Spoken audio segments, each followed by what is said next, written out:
Olá, professor. Meu nome é Kelvin Eduardo Terto dos Santos e eu vim fazer a apresentação da atividade de exploração dos conceitos de arquitetura de SEO.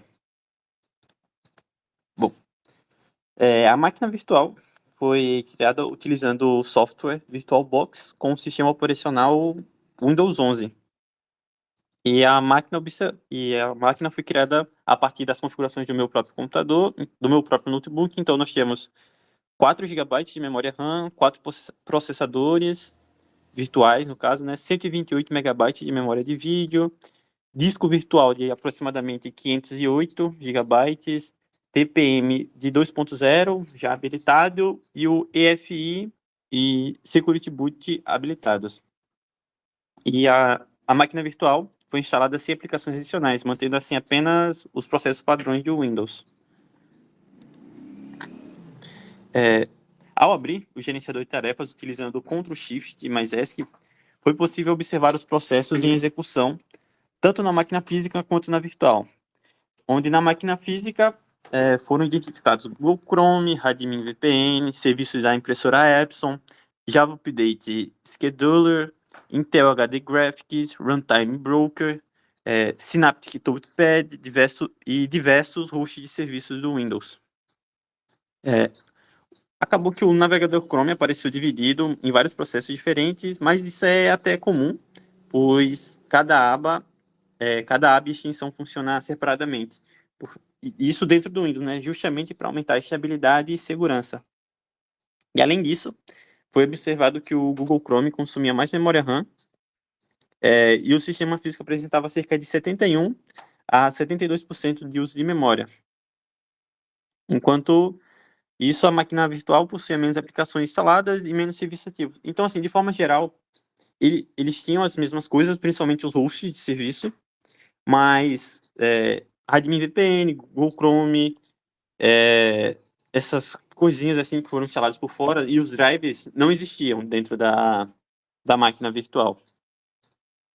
E já entrando no tema dos hosts de serviço ou service host, esses processos são executados de forma como é que eu digo? Prioritária ou privilegiada pelo Windows. E por que isso? Porque eles controlam as funções essenciais do sistema, possuem acesso direto ao hardware e recursos internos e executam serviços críticos do Windows. Entre os principais observados, nós tivemos o Runtime Broker, responsável por controlar permissões e funcionalidades de aplicativos modernos de Windows, o gerenciador de janelas de área de trabalho, que controla efeitos visuais, transparência, renderização das janelas, interface gráfica do sistema, cliente de HCP, responsável por obter automaticamente o endereço IP da rede, cliente DNS, responsável pela resolução de nomes de sites e serviços da internet, chamada de procedimentos remotos, o RPC, que é um serviço essencial para a comunicação entre processadores do Windows. Partindo agora para a comparação entre máquina física e virtual, a máquina física apresentou maior quantidade de processos, mais programas instalados, mais consumo de memória e maior quantidade de serviços em segundo plano. Isso ocorre porque existem, como eu já expliquei, né, existem vários drivers instalados, aplicações adicionais que iniciam automaticamente assim que liga o computador. Além disso, tem o serviço de rede, a impressora que está conectada ao computador e atualizações de ativos, até mesmo de aplicações.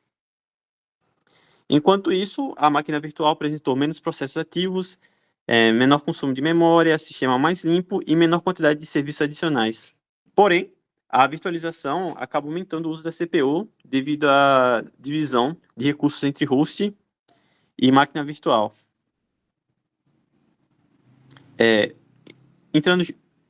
Falando um pouco sobre o gerenciamento de memória, foi observado que cerca de 71 a 74% de utilização de memória RAM na máquina física, além de apresentação de vários processos consumindo pequenas quantidades de memória simultânea, o que acaba sendo um dos problemas do Windows, né?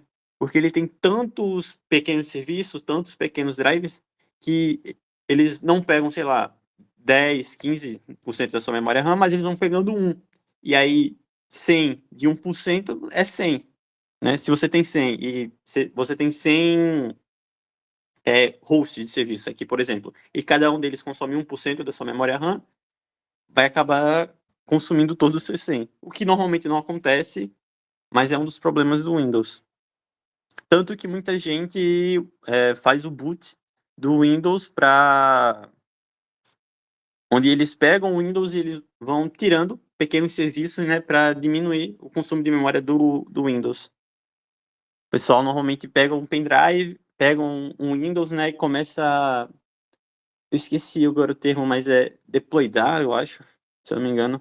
E aí eles vão tirando pequenos serviços, tipo esses hosts, que eles consideram não essenciais, e fazem um Windows assim meio enxuto, e fazem o boot, né? Eles trocam pelo da própria máquina. E já entrando nesse assunto, né, eu vou falar um pouco sobre a memória virtual do Windows.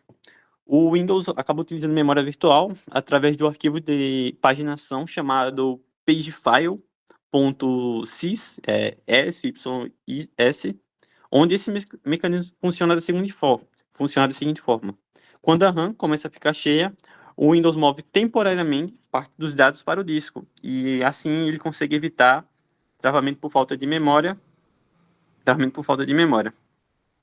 Bom, com isso, indo para a conclusão, né?